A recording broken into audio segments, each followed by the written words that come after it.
Namaste and welcome viewers. You're watching India Tonight. I'm Ashish Parekh, joined by my colleague Sumita Karir. We're getting you the show live from our Delhi studio. At the top of the hour, we'll talk about politics and the repercussions that it's resulting in across the nation when it comes to the financial condition of states. The National Democratic Alliance's landslide victory in Bihar has once again cast a spotlight on the role of freebies in elections, especially in India. Just ahead of the elections, Prime Minister Narendra Modi launched the Mukhyamantri Mahila Rozgar Yojana, promising 10,000 rupees in cash transfers to women in Bihar to make women Atmanirbhar and promote women's empowerment through self-employment and livelihood opportunities. Under this scheme, the Prime Minister transferred 10,000 rupees to bank accounts of 75 lakh women, totaling 7,500 crore. And incidentally, all of this happened just before the elections. Chief Minister Nitish Kumar also then transferred 10,000 to 21 lakh women, totaling 2,100 crore. In total, 9,600 crore rupees was transferred to the accounts of lakhs of women just before the elections. But you know what? The recent trends are suggesting that the state's fiscal deficits have risen significantly, and not just the state of Bihar, but several other states that have doled out freebies ahead of polls. The fiscal deficits of those states have risen significantly between the pre-election year and the year after the election. In fact, the fiscal deficit of Chandigarh rose from 1% to 3.9%, Karnataka from 1.7% to 3.1%, and that in Madhya Pradesh rose from 3.3% to 4.7%. Now, overall, the average fiscal deficit of 10 states rose from 2.5 to 3.5%, and that's some research which has been put together by MK Research. In fact, those are some of the graphics that we're bringing you as far as these states are concerned. These states' fiscal deficits are increasing. So the big question that we're asking tonight on the show, are freebies then a time-ticking bomb, and do they actually favor voters when fiscal deficits of these states are rising? And of course, will these states then be able to deliver on the promises? In fact, to discuss that and more, I'm now joined in by Rajni Sinha. She's the Chief Economist, Care Edge Group. Also joining us on this broadcast live is Mr. Sanjeev Srivastava. He's a political commentator. Thank you very much, Mr. Srivastava and Rajni, for taking the time out and speaking to us here on ET Now. Let me come to you, Rajni, first. And that essentially is the question that we are asking, that when states are doling out these freebies, which create fiscal deficit for those states, and of course, these are financially unviable schemes. So how do they actually favor voters, or do they actually favor voters in the longer run at all? So, Sumita, freebies are not a new thing for India, and for that matter, I would say globally. Have been used in the past also by political parties to kind of garner votes.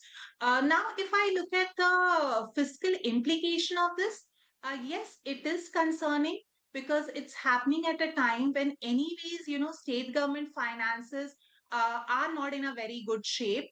Like you just said, for FY25, it's already, estimated the aggregate state fiscal deficit is estimated at around 3.2% of GDP, higher than the 3% limit. And for FY26 also, it's budgeted at around 3.2%. So to that extent, yes, it is concerning. And in fact, we had done an analysis of the freebies, the direct cash transfers that has been announced by several states in the last 4-5 years. And we looked at some 10 states, including West Bengal, Bihar, Jharkhand, Orissa, Tamil Nadu. And what we found is that in total, they have given out freebies amounting to around 1.5 trillion. And as a percentage of their revenue received, an average of around 7% of their revenue receipt of these 10 states have gone into freebies, which is very concerning because that leaves lesser amount for other more development related expenditure. So, and this, especially for some states like Bihar, the fiscal deficit is at a very high of around 5.7%. Some of the other states also, like Punjab, Rajasthan, this 3.2% is aggregate. But if I look specifically at some states like Madhya Pradesh, Andhra Pradesh, Bihar, Punjab, Rajasthan, the fiscal deficit is higher than 4% of GDP. Their debt, the state government debt for some of these states, it's around 30% or so, even higher, around 40% for some of the states like Punjab. So it is concerning that these freebies are being given at a time when some of these states already their finances are not in a good shape. Absolutely, Rajniji, that's the biggest problem. The fact that, RBI has officially named 12 states at a fiscal risk, but the reality is all of these states continue to dole out subsidy after subsidy. Sanjeev Srivastava, where does this take us? And also, what's the logical end to this? Because the reality is once one party promises free power or water, the competitors have to match it or they eventually end up losing elections. Now, for example, Rajasthan reverted to the old pension scheme, adding massive liabilities. Punjab then did the same. Himachal also did the same. Is this now a political death spiral where no one can stop the spending without actually approving or agreeing to a political suicide? So, very good evening. And what my fellow panelist, Ms. Sinha, was just saying, she is, of course, a much better master of data and numbers than I am.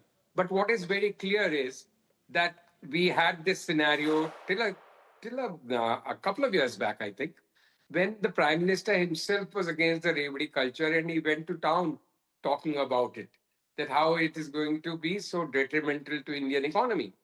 And like Ms. Sinha just pointed out, like if we take, for example, the case of Bihar, where 7% is the deficit, or 7% of your revenue receipts are being just given out in doles, then what kind of progress can you expect? Now, if we just take the case of Bihar, I've been traveling there since the mid 90s.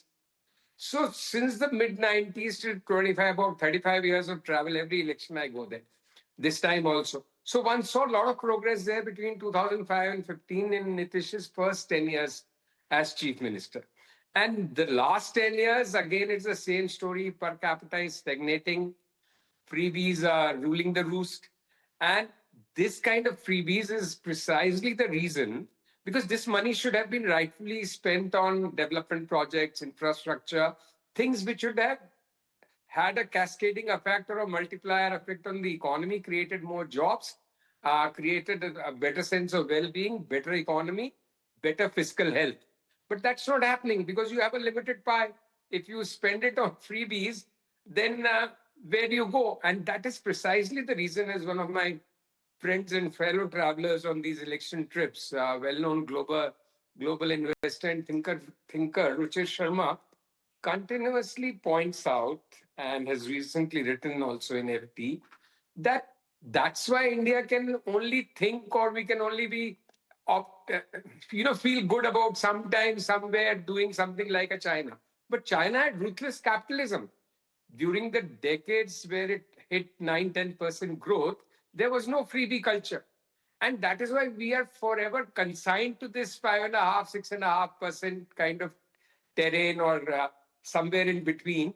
And that is why we can dream big, but we can never achieve big till we let go of the freebie culture, till we optimize our resources, till we decide to put them to optimum use. This is not the optimum use. But when winning elections is more important, you can keep talking about nation first, but winning elections takes precedence over everything else for all parties. And BJP is no exception. In that case, we can kiss that kind of growth goodbye. We can talk about it. Even this debate should have happened when the Bihar freebie was announced, not after that it is done and dusted. We did, Mr. I'm Srivastava. sure. Mr. I'm sure I Srivastava, in did. I fact, did. I through this didn't mean entire you. year, and in I, fact, I whenever the actually elections didn't have mean. happened, Yes, we have. I I didn't know mean you that in particular. collectively the media also Yeah, should have these kind of discussions. across the media, who is talking about it? Who is raising a hue and cry? And in any case, one is raising hue and cry. Even if they do, it's after the horses have probably bolted. Right. Right. Absolutely. But Mr. Srivastava, let me ask a follow-up question. When you say that, who is questioning, we did hear from the Supreme Court earlier this year, it drew a red line on freebies. And in fact, it also said that we're not really creating jobs for people, but we're creating a class of parasites. That is something I do remember created a lot of controversy. But the point essentially is that who is going to bell the cat, and will SC keep intervening? Because there has to be a stop somewhere as far as these freebies are concerned, or propagating this culture of freebies is concerned, because eventually it's not going to work for anyone. So, sorry to say that, but certain statements are more for the sake of optics. Have they issued any contempt of court? Have they hauled any senior functionary of the government, or can they do it? Is it within their domain? No, I think that's the policy making is a government domain. Supreme Court or any other apex court can comment and pontificate, but it's precious little that they can do about it. Till there is a system in place which says, because I honestly, through my travels in Bihar, actually felt without the 10,000 rupee scheme, everybody is talking about it as a game changer. I personally felt maybe their margins would not have been this kind of a sweep as we have got in the final outcome, but they would have still won. But because there is this play safe tendency, because there is this tendency to win at any cost, because there is this belief to not to close or plug all possible gaps, then you end up in this kind of a situation where it is now competitive populism. And competitive populism only helps for a short run. Imagine what kind of a third, fourth largest economy we talk about when 80 crore of our people are given free ration every day. Is that is that the state of the world's when we take pride or talk about competing with the world's best? That is the truth of the of the story. So we have a lot of catching up to do, and this is not the path through which one can do that catching up. Absolutely. In fact, I'll take that point across to Rajni Sinha. Rajni ji, one of the reports that I was reading pointed to the fact that state-owned power companies lost 68,832 crore rupees in 2022-23 alone due to free power schemes. Yet, despite this, all of these states keep adding more and more freebies with every passing election instead of actually fixing tariffs or even bringing about some sort of fiscal efficiency. How do you explain this self-destruction? And again, like Sumita also asked, who's going to build the cat? Because eventually we look at all of these manifestos and just a single look and you know that it's not fiscally viable, yet nobody acts on it. Who is going to build the cat, and also who's going to decide that all of these parties are being held accountable? While we are talking about this concern about freebies being announced and what's going to be the implication of that on state government finances, we are concerned that for some of these states, the debt is very high. The interest payment burden, uh, as a percentage of receipt, some of these states like Punjab, around 25% is going just in interest payment. And so is the case with some other states like Bihar, where it's as high as interest payment burden is as high as 20%. So yes, it is a cautious picture that we are creating. But at the same time, I would like to highlight some positive aspects also. We were looking at this data on what's happening to capital outlay by states, capital expenditure by states in the last few years. And what we find is that as a percentage of GDP, the capital expenditure by states between FY21 to FY24 has grown from around 2.1% of GDP. This I'm talking about state GSDP to around 2.45%, 2.4% of GSDP by FY24.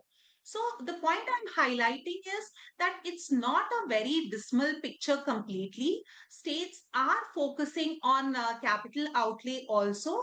And specifically, given that we are talking about Bihar, I would like to highlight that Bihar in the last 2, 3 years has been recording very good GDP growth.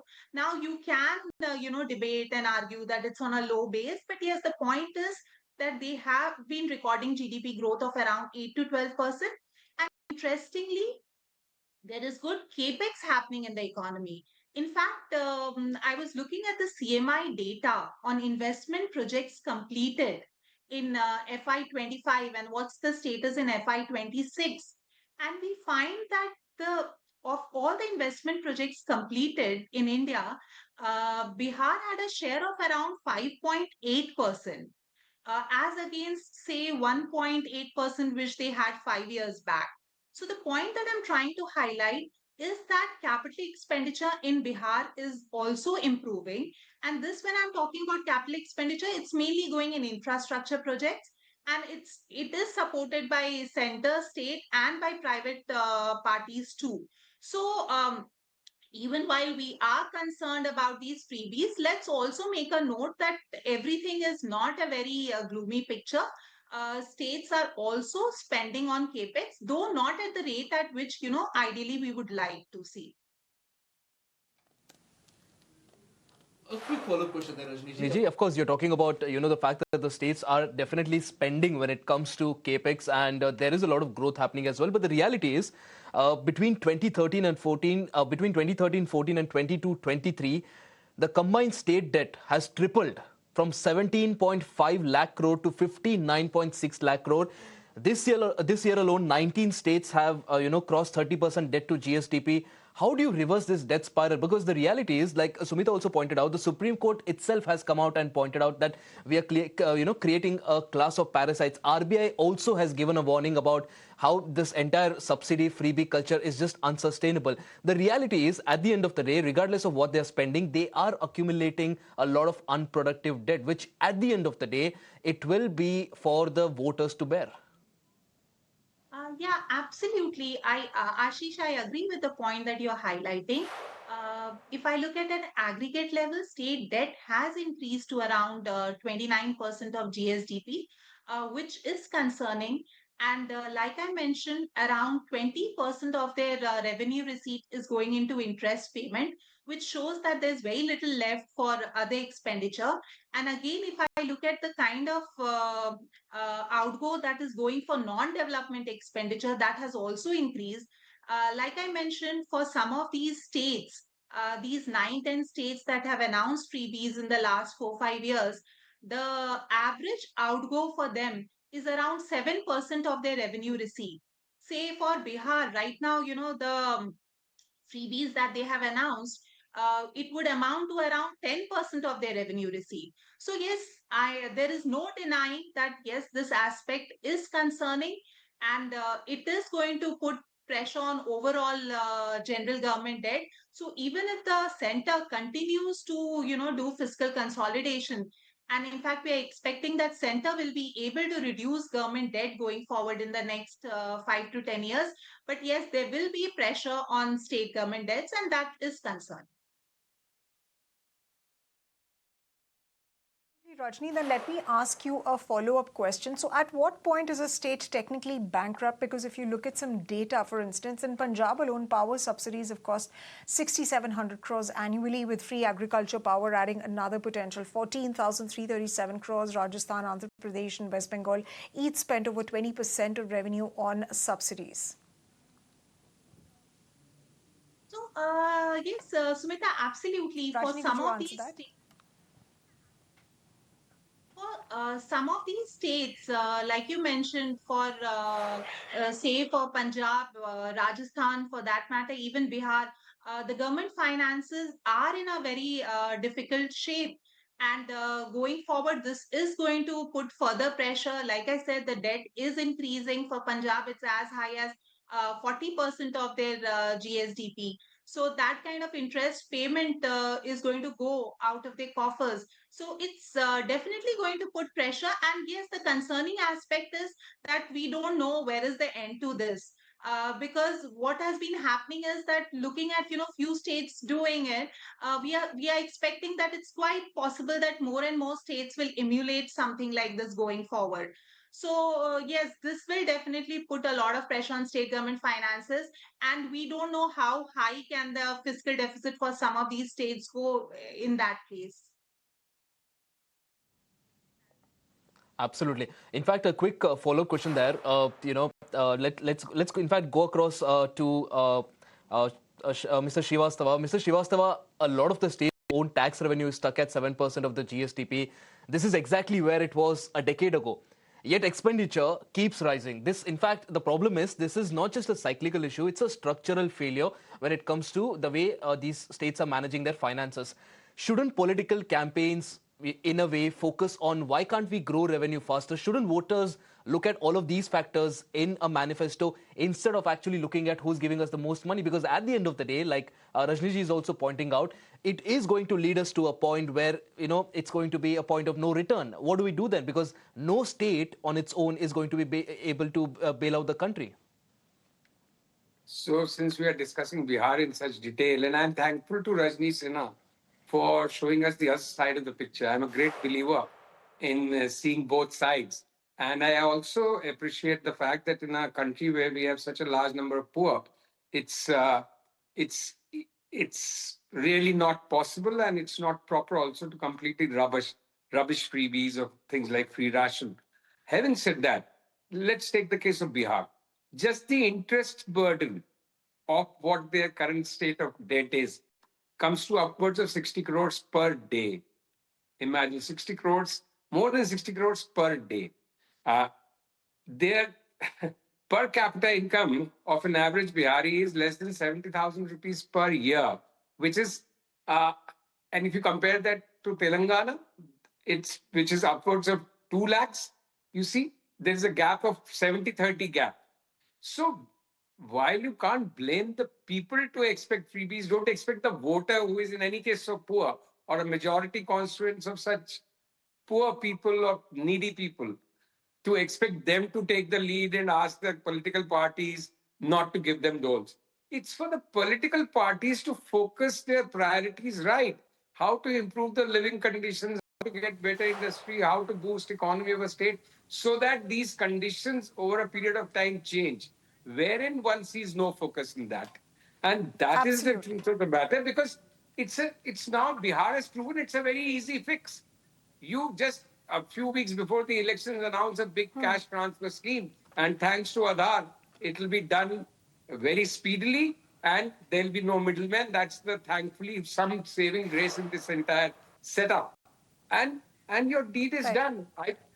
It's Right. very difficult to now Right. undo this course, and who will take that lead? Who will build the cat? We can keep discussing. I don't see anybody building Absolutely. that cat. No, so Mr. Srivastava, you've made a very, very valid point, very important point, that instead of giving freebies, because poor voters are going to come and claim these freebies, they're not going to say no, given the fact that, their living conditions are quite deplorable. There are not enough jobs in the country. So the big task ahead of all of these political parties is to first fix the conditions, first the economy of all of these states. But I'll come back to another point that you made about belling the cat. Whose responsibility is it, and how do we ensure that there is a stoppage to this? Because the Supreme Court did take suo moto action, but we're still seeing all political parties going hammer and tongs after freebies. Is it the job of the election commissioner, and can the election commission be forced to be held accountable as far as stopping these political parties from wasteful spending, as far as that is concerned? No, at least I don't live in a, sorry to use the expression, I don't live in a fool's paradise. In a Utopian country world. where the 10,000 rupees are being transferred even while the voting is on in first phase and in the second phase, Right. you, I'm sorry, this show is not meant for that, I'm sure. But do you really expect the election commission can't even enforce the model code of conduct? You think anybody will interfere? But sir, It we is for can't the just keep government. going on. We can't keep It going is on with pressure being put on state Sumita, coffers. it is if any one party has the credibility or the people's support. Right now, it is the central government, the BJP government, BJP-led NDA government. They need to build the cat. They need to take that initiative rather than succumbing to competitive populism. They need to make sure that we are on the right track. And so I think that's where the debate should end. That who is going to build the cat? I don't know who will, but it is the government's job to build the cat.